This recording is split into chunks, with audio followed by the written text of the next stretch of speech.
Une serveuse est humiliée devant tout le monde pour avoir donné à manger à un vieil homme sans abri. Le manager cruel la met à la porte sans pitié. Mais ce qui se passera ensuite changera tout pour toujours. La pluie battait avec force contre les vitres du restaurant L'Écrin Doré, l'un des établissements les plus élégants au cœur du 6e arrondissement de Paris.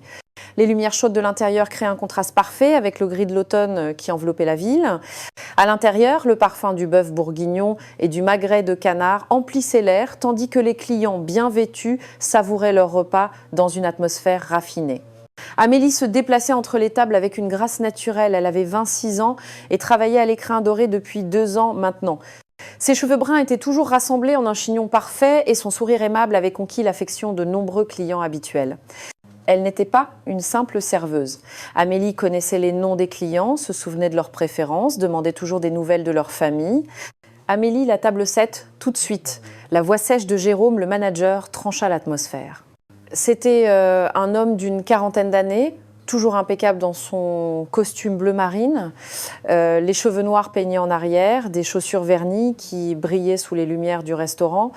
Jérôme dirigeait L'Écrin Doré d'une main de fer. Pour lui, l'image était tout, chaque détail devait être parfait, chaque règle devait être suivie à la lettre. « Tout de suite, monsieur Jérôme », répondit Amélie avec politesse, prenant le plateau avec élégance.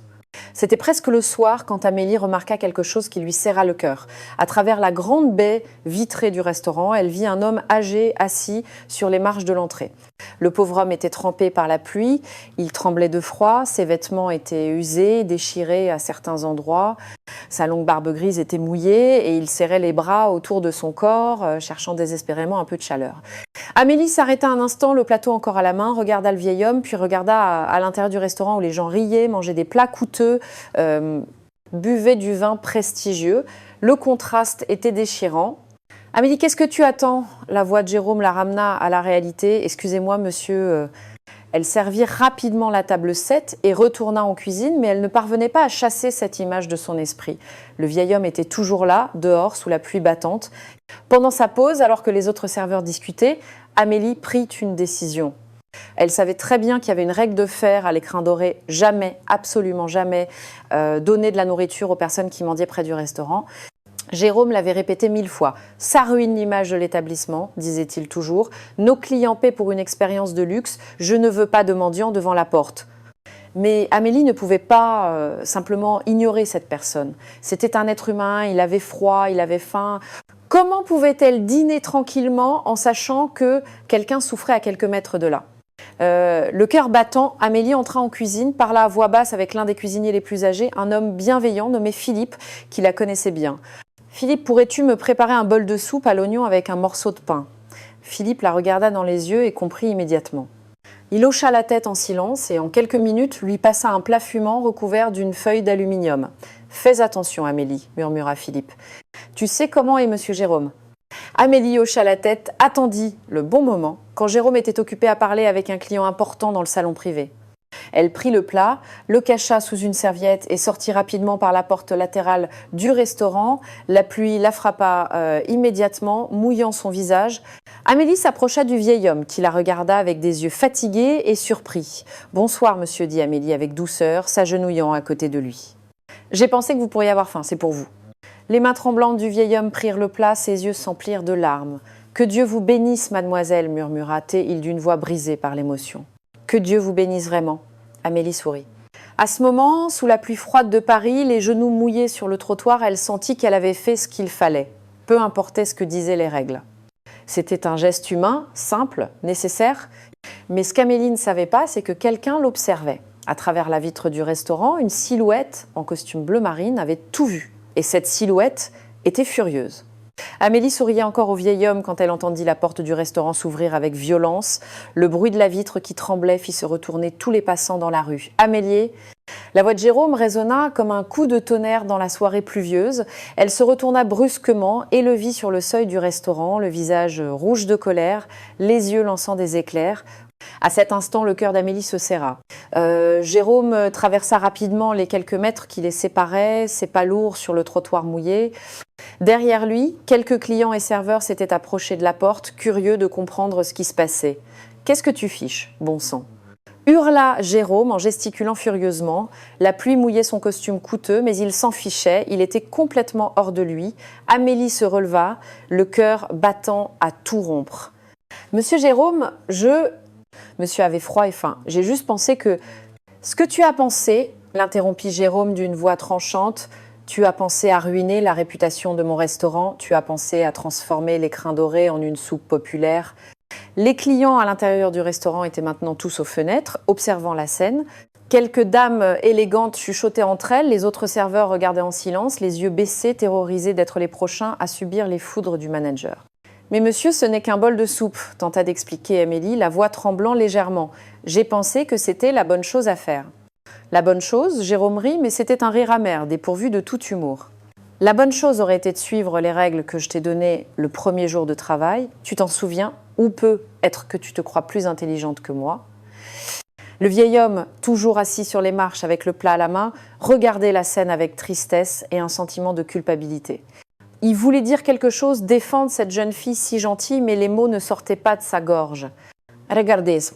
Jérôme se tourna vers les clients qui observaient depuis les fenêtres. « Regardez tous, voilà ce qui arrive quand quelqu'un ne comprend pas le niveau de notre établissement. » Puis il se retourna vers Amélie avec mépris. Ce restaurant sert des clients de haut niveau, des gens qui dépensent des centaines d'euros pour un dîner. Et toi, qu'est-ce que tu fais? Tu amènes les mendiants devant notre porte, tu les invites pratiquement à camper ici. « Ce n'est pas vrai. Yenai. » Ça suffit !»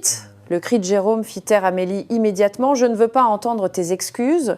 Tu as désobéi à un ordre direct. Tu as manqué de respect à mon autorité et à cet établissement. » Philippe, le cuisinier, avait fait quelques pas dehors. Il voulait défendre Amélie, mais il savait que ce serait inutile. Quand Jérôme était dans cet état, il n'y avait aucun moyen de le raisonner. Jérôme s'approcha encore d'Amélie, baissant légèrement la voix, mais en gardant un ton menaçant. « Tu sais quel est le problème avec les gens comme toi, Amélie ? Vous pensez que la bonté est plus importante que les règles. Vous pensez qu'un joli geste peut compenser l'incompétence professionnelle. Mais je ne suis pas incompétente, dit Amélie, trouvant enfin un peu de courage. Je travaille ici depuis 2 ans, les clients m'apprécient, je fais toujours mon travail avec dévouement. Ton travail, l'interrompit Jérôme avec froideur, était de servir les clients à l'intérieur du restaurant, pas de faire la charité dans la rue. C'est pas ton restaurant. Ici, c'est moi qui commande et c'est moi qui décide qui mérite ma pitié et qui ne la mérite pas. Le silence qui suivit fut pesant. Même la pluie semblait s'être calmée, comme si le ciel lui-même retenait son souffle. Jérôme regarda Amélie dans les yeux pendant un long moment, puis d'un ton glacial et définitif, il prononça les mots qui allaient tout changer. « Tu es virée, sur le champ ». Les mots de Jérôme tombèrent comme des pierres sur le cœur d'Amélie. « Tu es virée, sur le champ ». Pendant un instant, elle resta complètement immobile, comme si son cerveau refusait de traiter ce qu'elle venait d'entendre. Ses yeux s'emplirent de larmes, mais elle les retint avec toute la force qu'elle avait. « Monsieur Jérôme, je vous en prie. » La voix d'Amélie tremblait. « J'ai besoin de ce travail. Je vis seule. J'ai un loyer à payer. Vous ne pouvez pas me licencier pour un geste de gentillesse. » « Gentillesse !» Jérôme cracha le mot comme si c'était du poison. « C'est pas de la gentillesse, c'est de l'insubordination. » Et dans mon restaurant, l'insubordination n'est pas tolérée. Jérôme tendit la main vers elle, le tablier. « Maintenant !» Amélie le regarda, espérant jusqu'au dernier moment qu'il changerait d'avis. Mais les yeux de Jérôme étaient durs comme de la pierre. Les mains tremblantes, elle commença à dénouer le tablier blanc qu'elle avait porté avec fierté pendant 2 ans. Les clients aux fenêtres continuaient d'observer la scène. Certains semblaient mal à l'aise, d'autres simplement curieux. Personne ne dit rien pour défendre Amélie. Personne n'osa contredire Jérôme. Amélie retira le tablier et le tendit au manager. Jérôme le lui arracha des mains d'un geste brusque. « Tu peux aller chercher tes affaires dans le vestiaire. Tu as 5 minutes. Ensuite, je veux te voir hors de cet établissement pour toujours. » Philippe le cuisinier fit un pas en avant. Monsieur Jérôme, c'est peut être un peu trop sévère. Amélie est une bonne fille, elle a toujours bien travaillé. Philippe, Jérôme se tourna vers lui avec un regard qui fit taire immédiatement le cuisinier. À moins que tu ne veuilles subir le même sort, je te suggère de retourner en cuisine. Maintenant. Philippe baissa les yeux et rentra dans le restaurant, suivi par les autres serveurs qui s'empressèrent de retourner à leur poste. Personne ne voulait être la prochaine cible de la fureur de Jérôme. Amélie marcha lentement vers la porte du restaurant, ses jambes semblaient être en plomb. « Monsieur Jérôme, je vous en prie. » La voix d'Amélie tremblait. « J'ai besoin de ce travail. Je vis seule. J'ai un loyer à payer. Vous ne pouvez pas me licencier pour un geste de gentillesse. » Gentillesse, Jérôme cracha le mot comme si c'était du poison. C'est pas de la gentillesse, c'est de l'insubordination. Et dans mon restaurant, l'insubordination n'est pas tolérée. Jérôme tendit la main vers elle, le tablier. Maintenant, tout lui parut soudainement lointain, comme appartenant à une autre vie. Dehors, le vieil homme était toujours assis sur les marches. Il avait fini de manger sa soupe et tenait le bol vide serré entre ses mains, comme si c'était un trésor précieux. Quand il vit Amélie sortir les yeux pleins de larmes, son visage se contracta de douleur. « Mademoiselle », dit-il d'une voix brisée, « je suis tellement désolé. C'est de ma faute. Je ne voulais pas. » Amélie s'arrêta à côté de lui. Elle passa à côté de Jérôme sans le regarder, entra dans le vestiaire et prit son sac. À l'intérieur, il n'y avait que quelques affaires, son téléphone, son portefeuille avec très peu d'argent, les clés de son appartement, une photo de sa grand-mère. Quand elle sortit, la pluie était revenue plus forte. Amélie traversa la salle du restaurant pour la dernière fois, les tables qu'elle avait servies des centaines de fois, les clients qu'il avait toujours traités avec gentillesse.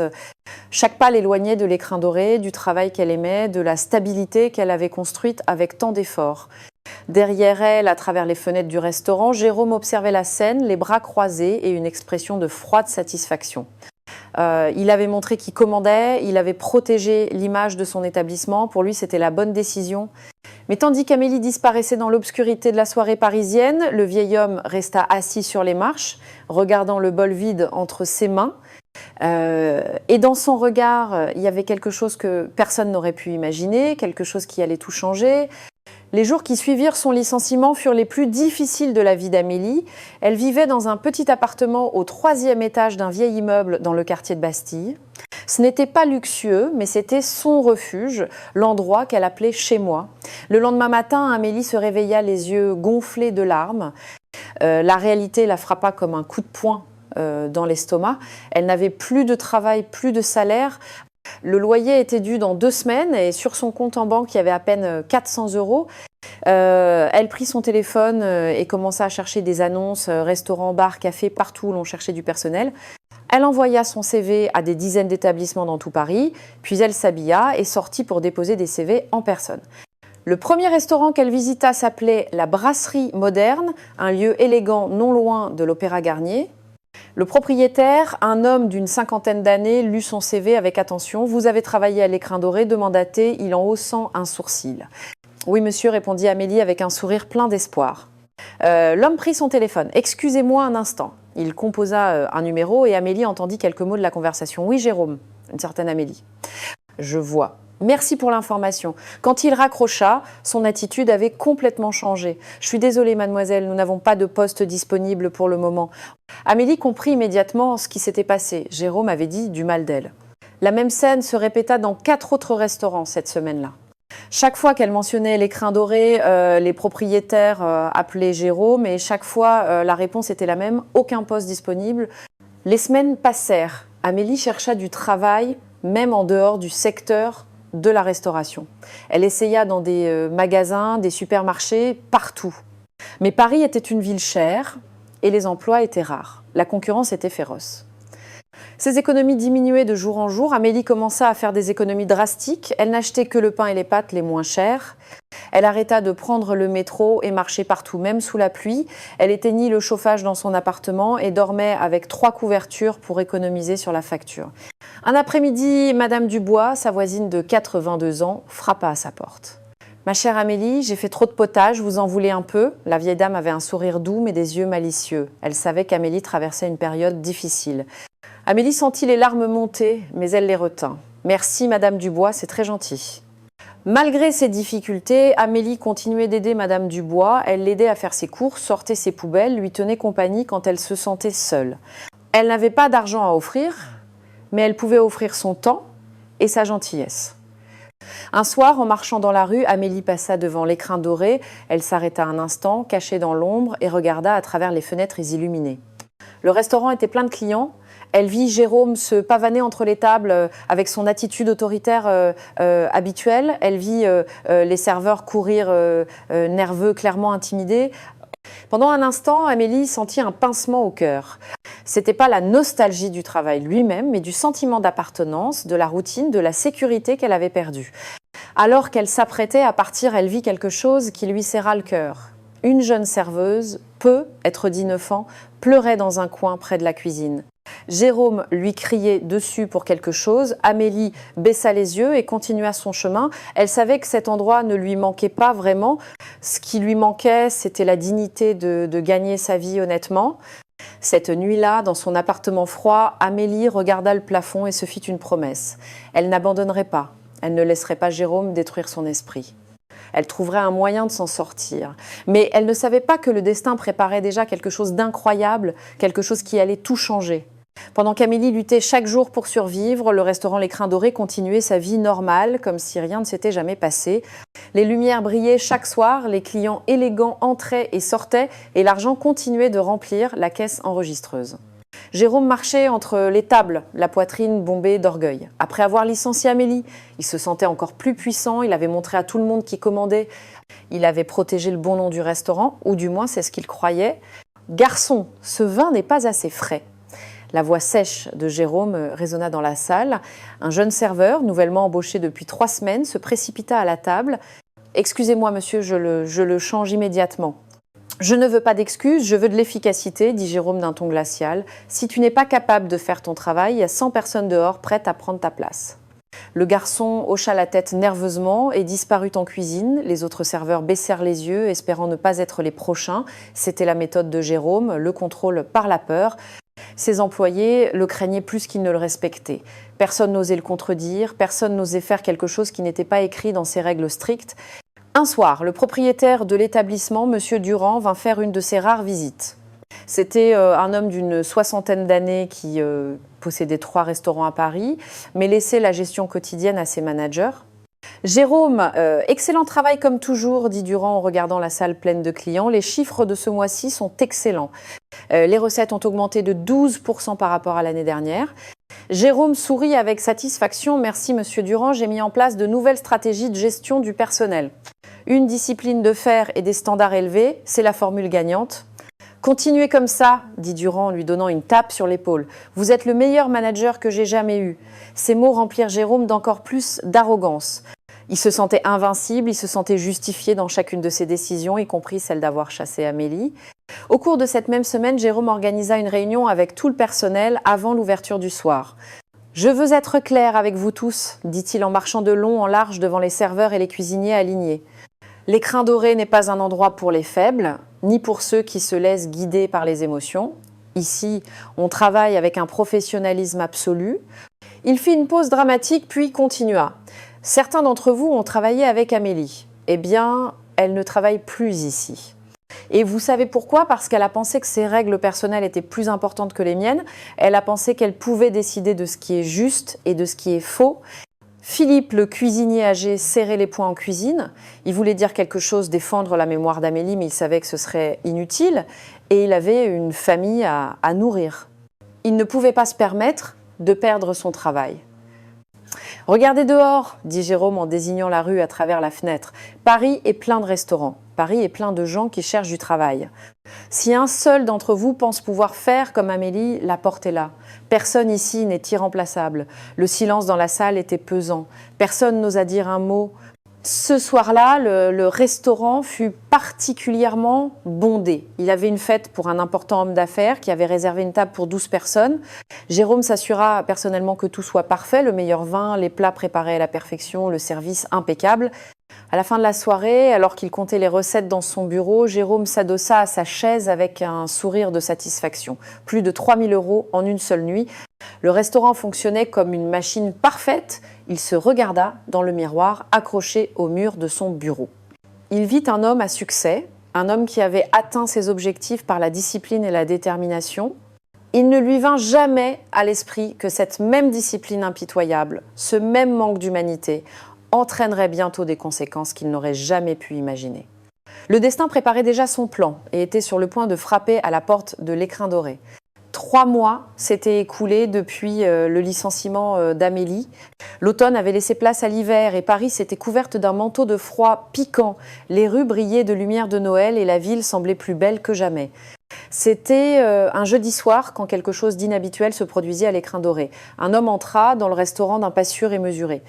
Il portait un costume gris foncé d'une qualité évidente, des chaussures en cuir verni et un manteau de laine qui respirait l'élégance raffinée. Ses cheveux gris étaient parfaitement peignés, sa barbe soignée avec précision. Il avait environ 65 ans, mais sa prestance était celle d'un homme dans la force de l'âge. « Bonsoir », dit-il à la réceptionniste d'une voix calme et profonde. « Je voudrais une table pour une personne, s'il vous plaît. » La jeune femme à la réception le regarda avec attention.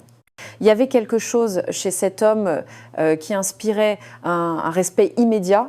C'était pas seulement ses vêtements coûteux, mais sa façon de bouger, sa façon de parler. « Certainement, monsieur. Avez-vous une réservation ? » ?»« Non, mais j'espère que vous avez de la place. Je suis prêt à attendre si nécessaire. » Un instant, je vous prie. La réceptionniste vérifia le registre. Par chance, il y avait une table libre près de la fenêtre. Nous pouvons vous installer tout de suite, monsieur, par ici.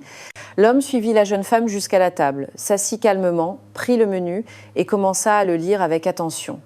Mais ses yeux ne regardaient pas seulement le menu, ils observaient tout.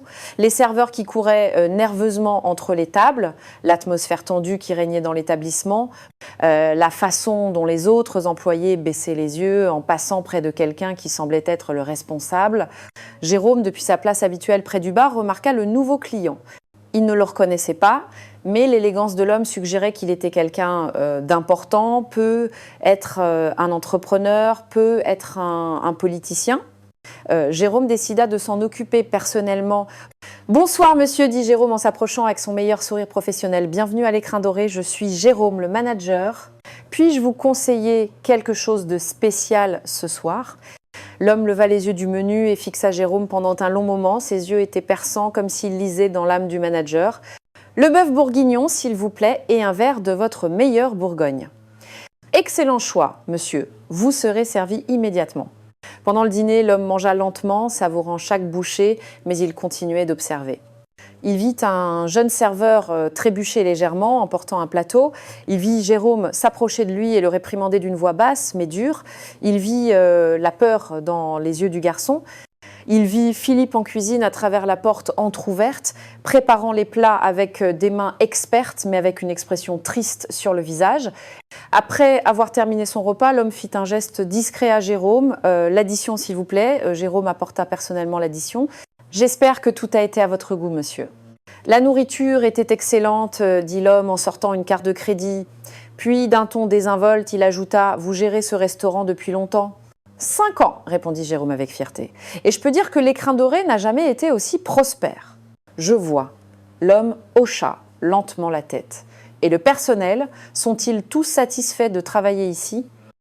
Jérôme rit légèrement. « Bien sûr, monsieur, je maintiens des standards élevés, mais les résultats parlent d'eux-mêmes. C'est l'un des restaurants les plus respectés de Paris. »« Intéressant, » dit l'homme en signant le reçu. Puis, comme si c'était une pensée secondaire, il demanda « Il y avait une serveuse qui travaillait ici, une jeune fille très gentille, je crois qu'elle s'appelait Amélie. Travaillait-elle ancora ici ?» La question prit Jérôme par surprise. Pendant un instant, son masque de professionnalisme vacilla. « Amélie ? Non, elle ne travaille plus ici. Elle est partie il y a quelques mois. »« Dommage, » dit l'homme en se levant de sa chaise. Elle semblait être une personne exceptionnelle.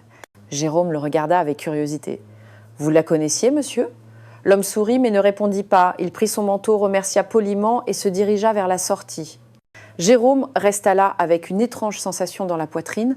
Quelque chose dans cette conversation l'avait mis mal à l'aise, mais il chassa cette pensée. C'était qu'un client curieux, rien de plus, ou du moins c'est ce qu'il croyait. 2 jours plus tard, le samedi soir, le restaurant affichait complet. C'était l'une des soirées les plus chargées du mois. Les tables étaient toutes occupées, les serveurs couraient dans tous les sens et Jérôme supervisait tout avec son contrôle obsessionnel habituel. À 20h30, la porte du restaurant s'ouvrit. C'était lui, l'homme élégant était de retour. Cette fois, il n'était pas seul. Avec lui, il y avait 2 autres personnes, un homme d'une 40aine d'années avec une serviette en cuir et une jeune femme avec une tablette à la main. Tous 2 semblaient être des assistants ou des collaborateurs. La réceptionniste les accueillit immédiatement. « Bonsoir, monsieur, c'est un plaisir de vous revoir. »« Bonsoir, » dit l'homme avec un sourire cordial. « J'ai une réservation, table pour 3, au nom de Lefebvre. » Jérôme, en entendant ce nom, leva les yeux de la caisse. Lefebvre. Cela lui semblait familier, mais il n'arrivait pas à se souvenir d'où. Il décida de s'approcher pour saluer ce qui semblait être un client important. « Monsieur Lefebvre, bonsoir », dit Jérôme avec son sourire le plus professionnel. « Quel plaisir de vous revoir. »« Votre table est prête ?»« Ah !» Alors qu'il les accompagnait à la meilleure table du restaurant, Jérôme essayait de se souvenir où il avait entendu ce nom. Lefebvre. Lefebvre. Il y avait quelque chose qui lui échappait. Pendant le dîner, l'homme et ses accompagnateurs conversaient à voix basse. De temps en temps, la femme prenait des notes sur sa tablette. L'autre homme feuilletait des documents dans sa serviette. Il semblait être en réunion de travail plus qu'à un dîner de plaisir. Jérôme continuait de les observer depuis le coin de la salle. Il y avait quelque chose dans cette scène qui le mettait mal à l'aise. Il n'arrivait pas à comprendre quoi, mais il sentait que quelque chose d'important était sur le point de se produire. Vers la fin du dîner, Monsieur Lefebvre fit un geste discret à Jérôme. « Pourriez-vous vous approcher un instant, s'il vous plaît ?» Jérôme s'approcha immédiatement. « Bien sûr, monsieur. Tout a été à votre goût ?»« Excellent comme toujours, » répondit Lefebvre. « Je voudrais cependant vous parler d'une affaire. Pouvez-vous vous asseoir un moment ?» Jérôme hésita. Il était inhabituel qu'un client demande à un manager de s'asseoir à table, mais l'autorité dans la voix de Lefebvre ne laissait aucune place au refus. Il s'assit. Vous m'avez dit l'autre soir qu'Amélie ne travaillait plus ici, dit Lefebvre en regardant Jérôme droit dans les yeux. Jérôme sentit un frisson lui parcourir le dos. Oui, c'est exact. Pouvez-vous me dire pourquoi elle a quitté le restaurant ? Jérôme commençait à se sentir nerveux. C'est une affaire interne, monsieur. Je ne suis pas sûre qu'il soit approprié d'en discuter avec. Vous ne me reconnaissez pas, n'est-ce pas ? Lefebvre s'adossa au dossier de sa chaise, un léger sourire aux lèvres. Jérôme le regarda, confus. « Devrais-je, monsieur ?» Lefebvre resta silencieux un instant, puis dit lentement « Il y a 3 mois, j'étais assis sur les marches de ce restaurant. J'étais trempé par la pluie, je portais des vêtements déchirés. J'avais faim et froid. Le sang se glaça dans les veines de Jérôme. Ses yeux s'écarquillèrent alors que la prise de conscience le frappa comme un éclair. « Non !» murmura-t-il. « Vous étiez le mendiant ?» conclut Lefebvre. « Oui, c'était moi. » Jérôme sentit le monde s'effondrer sous ses pieds. Il regarda l'homme élégant en face de lui et essaya de trouver des traces du vieil homme sale et désespéré de cette soirée pluvieuse. C'était impossible, et pourtant c'était la même personne. Mais comment ? Balbutia Jérôme, incapable de former des phrases complètes. Comment suis-je passé de cette condition à celle-ci ? Lefebvre sourit amèrement. C'est une longue histoire, mais la version courte est que je traversais le moment le plus difficile de ma vie. J'avais tout perdu, et à ce moment de désespoir absolu, une jeune fille m'a montré de la gentillesse, elle m'a donné à manger quand j'avais faim. Elle m'a traité comme un être humain quand tout le monde me regardait comme un déchet. La femme avec la tablette avait cessé d'écrire et regardait Jérôme avec une expression froide. L'autre homme avait fermé sa serviette et faisait de même. « Cette jeune fille s'appelle Amélie, continua Lefebvre, et vous l'avez licenciée pour ce geste d'humanité. » Jérôme sentit la sueur perler sur son front. Les clients aux tables voisines avaient commencé à remarquer la tension et s'étaient tus, essayant d'entendre la conversation. « Monsieur, je ne faisais que protéger l'image du restaurant, dit Jérôme d'une voix tremblante. Je ne pouvais pas savoir. Meine, vous ne pouviez pas savoir quoi ? La voix de Lefebvre se fit plus dure. Vous ne pouviez pas savoir que j'étais une personne, vous ne pouviez pas savoir que je méritais la dignité, ou vous ne pouviez pas savoir que je reviendrais. Le silence dans le restaurant était maintenant total. Tout le monde regardait la scène. Le silence à l'écrin doré était si dense qu'on aurait pu le couper au couteau. Tous les clients avaient cessé de manger et regardaient la scène qui se déroulait à la table centrale. Les serveurs étaient immobiles comme des statues. Jérôme essayait désespérément de reprendre le contrôle de la situation. « Monsieur, je comprends que vous soyez surpris par ma décision d'alors, mais vous devez comprendre que j'ai des responsabilités envers cet établissement. Je ne peux pas permettre. » Des responsabilités, Lefebvre l'interrompit d'une voix calme mais tranchante comme une lame. Parlons de responsabilité alors. Quelle est la responsabilité d'un manager ? Faire des profits, maintenir une belle façade, ou peut traiter les gens avec respect et dignité. Jérôme ouvrit la bouche pour répondre, mais Lefebvre leva une main pour l'arrêter. « Laissez-moi vous raconter quelque chose sur cette soirée, continua Lefebvre, sa voix maintenant plus forte pour que tout le monde dans le restaurant puisse entendre. Il y a 3 mois, j'avais perdu mon entreprise à cause de problèmes financiers, j'avais perdu ma maison, ma femme était décédée 2 ans auparavant et je n'avais plus la force de me battre. J'étais là, sur ces marches, me demandant si la vie valait encore la peine d'être vécue. Un murmure traversa le restaurant. Certains clients échangèrent des regards surpris. Et puis Amélie est arrivée, dit Lefebvre, les yeux brillants d'émotion. Elle ne m'a pas regardée comme un déchet. Elle ne m'a pas ignorée comme tous les autres. Elle m'a regardée dans les yeux et a vu un être humain. Elle m'a donné de la nourriture chaude. Elle m'a parlé avec gentillesse. À ce moment-là, elle m'a redonné un peu d'espoir. Jérôme était devenu pâle comme un linge. Je ne pouvais pas savoir. Yeah. Non, vous ne pouviez pas savoir. Lefebvre se leva. Sa silhouette imposante dominait la scène. Mais c'est précisément là le problème. Vous n'avez pas licencié Amélie parce que vous saviez qui j'étais. Vous l'avez licenciée parce que vous vous fichiez de qui j'étais. Pour vous, j'étais juste un problème à éliminer, une nuisance qui gâchait votre belle image. L'homme à la serviette se leva aussi et l'ouvrit. Il en sortit quelques documents et les posa sur la table devant Jérôme. « Permettez-moi de me présenter correctement, dit Lefebvre. Je suis Antoine Lefebvre, propriétaire du groupe Lefebvre Investissement. Après cette soirée, j'ai tout reconstruit. Et maintenant, je suis de retour pour 2 raisons. Trouver Amélie et la remercier et découvrir quel genre d'homme gère ce restaurant. » Jérôme regarda les documents sur la table. C'étaient des en-têtes de journaux économiques, des articles sur Lefebvre, un homme d'affaires respecté avec des investissements dans tout Paris. Le cœur de Jérôme se serra dans sa poitrine. « Et savez-vous ce que j'ai découvert ?» continua Lefebvre, sa voix maintenant froide comme la glace. J'ai découvert qu'après avoir licencié Amélie, vous avez ruiné sa réputation. Vous avez appelé d'autres restaurants en disant qu'elle n'était pas fiable. Vous avez rendu son embauche impossible dans tout Paris. Je protégeais le secteur, balbutia Jérôme. Vous ne protégiez que votre ego, la voix de Lefebvre résonna. Une jeune fille gentille et travailleuse a tout perdu parce que vous ne pouviez pas tolérer que quelqu'un montre plus d'humanité que vous. Philippe sortit de la cuisine, les larmes aux yeux. Il ne pouvait plus rester silencieux. C'est vrai, dit-il d'une voix tremblante. Amélie était la meilleure personne que nous ayons jamais eue ici et il l'a détruite. D'autres serveurs commencèrent à hocher la tête. La jeune réceptionniste avait les mains sur la bouche, les yeux pleins de larmes. Lefebvre se tourna vers toutes les personnes présentes. Ce restaurant sert une excellente cuisine, mais il est dirigé par un homme sans cœur, un homme qui croit que les règles sont plus importantes que les gens. Puis il se retourna de nouveau vers Jérôme. J'ai fait quelques recherches ces derniers jours. Savez-vous ce que j'ai découvert d'autre que le groupe immobilier qui possède ce bâtiment a récemment changé de propriétaire? Le nouveau propriétaire, c'est moi. J'ai acquis tout l'immeuble la semaine dernière. Le visage de Jérôme devint blanc comme de la cendre, ses jambes se mirent à trembler. Et en tant que nouveau propriétaire, dit Lefebvre d'une voix définitive, j'ai le pouvoir de décider qui mérite de travailler dans mes bâtiments et qui ne le mérite pas. Jérôme comprit à cet instant ce qui allait se passer et il n'y avait rien qui puisse faire pour l'arrêter. Le moment que Jérôme avait toujours redouté était arrivé.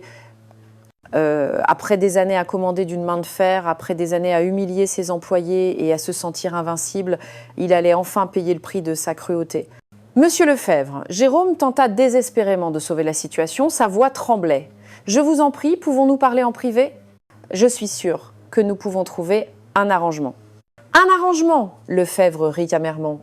Comme celui que vous avez offert à Amélie quand vous l'avez chassée sous la pluie sans pitié. Non, Jérôme, le temps des arrangements est terminé. Lefebvre se tourna vers la femme avec la tablette.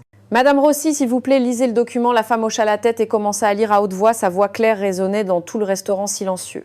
Par ordre de monsieur Antoine Lefebvre, nouveau propriétaire de l'immeuble situé au 47, rue de Rennes, avec effet immédiat, monsieur Jérôme Moretti est démis de toutes ses fonctions de direction au restaurant Les Crins Dorés.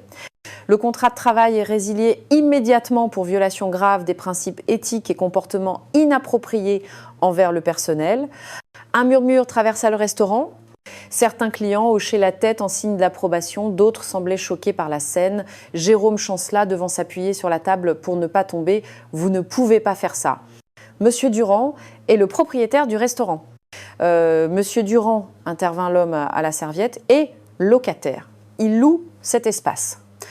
Et dans le contrat, il y a une clause qui permet au propriétaire de l'immeuble d'intervenir en cas de comportement qui nuise à la réputation du lieu. Je lui ai déjà parlé ce matin, il est d'accord avec cette décision. Jérôme regarda autour de lui, désespéré, cherchant du soutien, quelqu'un pour dire quelque chose pour sa défense. Mais il ne vit que les regards de ses employés. Il n'y avait pas de compassion dans leurs yeux, seulement la froide satisfaction de voir enfin la justice rendue. « Vous avez bâti un royaume de peur, dit Lefebvre en faisant un pas vers Jérôme. Vous avez cru que le pouvoir vous donnait le droit de traiter les gens comme des objets. Vous avez oublié que derrière chaque tablier, derrière chaque uniforme, il y a un être humain avec une famille, des rêves, une dignité. Lefebvre désigna Philippe. Cet homme travaille ici depuis 15 ans. Il m'a raconté comment vous l'humiliez presque chaque jour, comment il avait peur de perdre son travail s'il osait vous contredire. Puis il désigna la jeune serveuse qui pleurait dans le coin. Cette jeune fille a 19 ans. Elle m'a dit qu'elle pleure chaque nuit avant de venir travailler parce qu'elle a peur de vous. Jérôme baissa les yeux. Il n'avait pas de mots. Toutes ses justifications, toutes ses excuses semblaient soudainement vides et pathétiques. Mais le pire, continua Lefebvre, la voix pleine d'une émotion contenue, c'est ce que vous avez fait à Amélie. Une jeune fille qui n'avait fait que preuve de gentillesse, qui avait fait la bonne chose, et vous l'avez punie pour ça, vous l'avez détruite pour ça. Lefebvre se tourna vers toutes les personnes présentes dans le restaurant. « Mesdames et messieurs, je m'excuse d'avoir interrompu votre dîner, mais il était important que tout le monde voie ce moment. Il est important de se rappeler que la cruauté a toujours un prix, et que la gentillesse, tôt ou tard, est toujours récompensée. Certains clients commencèrent à applaudir, d'abord timidement, puis de plus en plus fort. En quelques secondes, tout le restaurant applaudissait. Lefebvre se retourna vers Jérôme. « Vous avez 5 minutes pour rassembler vos affaires et quitter cet établissement pour toujours. » Jérôme voulut dire quelque chose, voulut se défendre, mais les mots ne sortaient pas. Lentement, les épaules voûtées et le regard au sol, il se dirigea vers son bureau pour prendre ses effets personnels. En traversant la salle, personne ne le regarda, les serveurs se détournèrent. Les clients continuèrent à manger. C'était comme s'il avait déjà disparu, comme s'il n'avait jamais existé. Quand Jérôme sortit du restaurant pour la dernière fois, la porte se referma derrière lui avec un bruit sec et définitif. L'homme qui avait régné par la terreur sur l'écrin doré n'était plus qu'un autre chômeur dans la grande ville de Paris. À l'intérieur, Lefebvre s'assit à la table et soupira profondément. La justice avait été rendue, mais il manquait encore la partie la plus importante. Il manquait de retrouver Amélie. Les jours qui suivirent cette soirée mémorable furent frénétiques. Lefebvre avait engagé des enquêteurs privés pour retrouver Amélie. Ce ne fut pas difficile. Elle vivait toujours dans le même petit appartement à Bastille, travaillant maintenant comme vendeuse dans une petite épicerie. C'était un mardi après-midi quand on frappa à la porte d'Amélie. Elle ouvrit et se trouva face à un homme élégant qui souriait gentiment. « Mademoiselle Amélie ?» demanda Lefebvre. « Oui !» Amélie le regarda, confuse. Elle ne le reconnut pas immédiatement. « Puis-je entrer ? J'ai quelque chose d'important à vous dire. » Amélie hésita, mais il y avait quelque chose dans les yeux de cet homme qui inspirait confiance. Elle le fit entrer dans son modeste salon. « Vous ne me reconnaissez pas, n'est-ce pas ?» dit Lefebvre en s'asseyant. Amélie l'étudia attentivement. Il y avait quelque chose de familier, mais elle n'arrivait pas à mettre le doigt dessus. « Il y a 3 mois, par une soirée pluvieuse, vous m'avez donné un bol de soupe chaude, dit doucement Lefebvre. J'étais assis sur les marches de l'écrin doré, trempé et désespéré. Les yeux d'Amélie s'écarquillèrent, ses mains volèrent à sa bouche. « Monsieur, mais vous, comment ?» « Beaucoup de choses ont changé depuis, sourit Lefebvre. Et tout cela grâce à vous, ce geste de gentillesse à ce moment sombre de ma vie m'a rappelé qu'il y avait encore de la bonté dans le monde. Il m'a donné la force de me relever. Les larmes se mirent à couler sur le visage d'Amélie. Vous allez bien maintenant, j'en suis si heureuse. Plus que bien, dit Lefebvre. Et maintenant, je suis ici pour vous rendre cette gentillesse. J'ai su ce qui vous est arrivé. J'ai su comment Jérôme vous a traité et j'ai réglé les choses. Amélie écouta incrédule, tandis que Lefebvre lui racontait tout, son retour au restaurant, la confrontation avec Jérôme, le licenciement public du manager.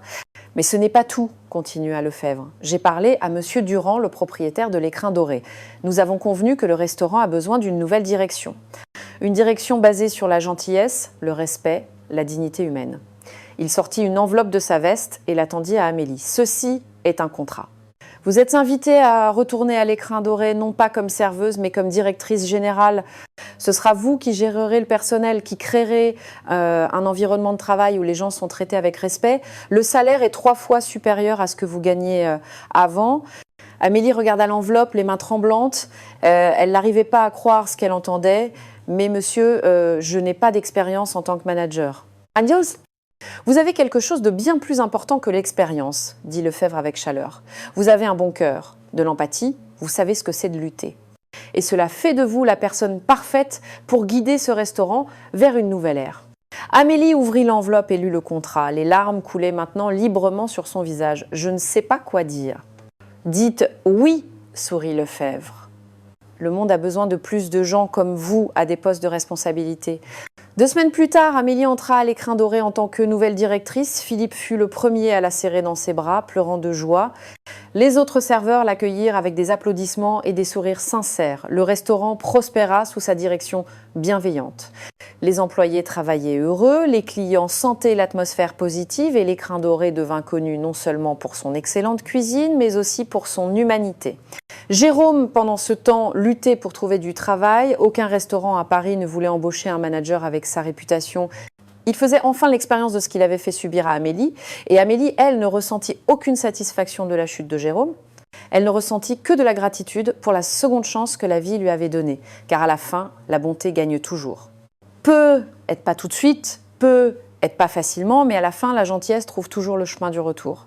Et ce chemin avait ramené Amélie exactement là où elle méritait d'être. Cette histoire vous a-t-elle touché le cœur? Alors, j'ai une petite faveur à vous demander. Cliquez sur le pouce levé. Ce j'aime signifie tellement pour nous. Et surtout, laissez un commentaire. Dites-moi ce qui vous a le plus marqué dans cette histoire. Vos mots nous donnent la force de créer plus d'histoires émouvantes comme celle-ci. Chaque j'aime, chaque commentaire nous aide à avancer, à raconter plus d'histoires d'espoir, de force, d'amour qui triomphent de tout. Du fond du cœur, merci d'avoir écouté cette histoire, merci d'être là. Rendez-vous à la prochaine histoire.